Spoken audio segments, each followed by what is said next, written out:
So how do you pick a trainer? What is it that you want to be looking for? And I tell people, it's really an individual style. There's a lot of different ways of training. I think the most important is you pick your style of training that suits your needs and follow through with it.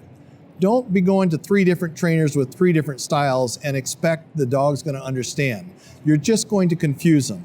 Most of the different styles work, but they're also very different in how they work. Some dogs you train with clickers.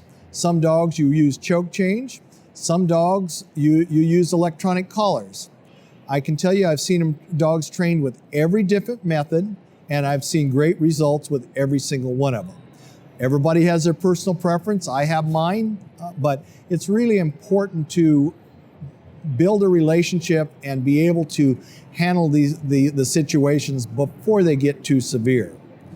Now realizing, and I'll just speak out of one because here's one where I was a convert. I used to hate electronic collars, and I have to say that I've converted because a lot of the methods we use are disciplinary in action. And the problem with that is you get an adversarial relationship with your dog.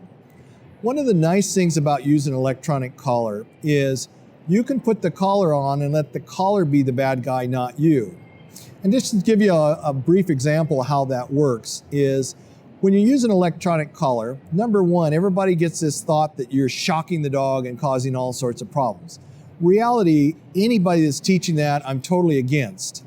When I use a shock collar, a lot of times I use it on vibrate. So all they're getting is a vibration, but they don't know where it's coming from, and it confuses them and it distracts them. So a lot of times you get the response that you're looking for. So what I've seen done and done myself is we put a dog on a 10-foot leash. We put an electronic collar on it, and we decide that our circle of influence is about 3 feet. So we let the puppy play and do that, but as we're walking, if the dog gets outside that 3 feet, I will touch the collar. Well, it vibrates. So the dog thinks there's something mean and cruel out there, and he comes running to me, and I'm loving on him and praising him because he's staying close to me. Now I'm his hero, not his adversary. Some of the old methods where we're jerking and snapping and forcing him to do things, it's very adversarial. So look at that and see what fits for you. If you like the old method, like I say, very, very nice. But electronic collars used in the right hands, I don't want you to avoid it until you've learned how to do it. And it really is a matter of who does it in the right hands.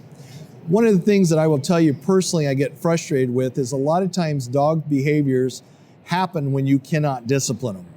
Case in point, I raise boxers. I have dogs that like to go out and pull up the sprinkler system. Well, as soon as I step out the door to discipline, they've already forgot what I did. So by the time I try to discipline them, I missed my point.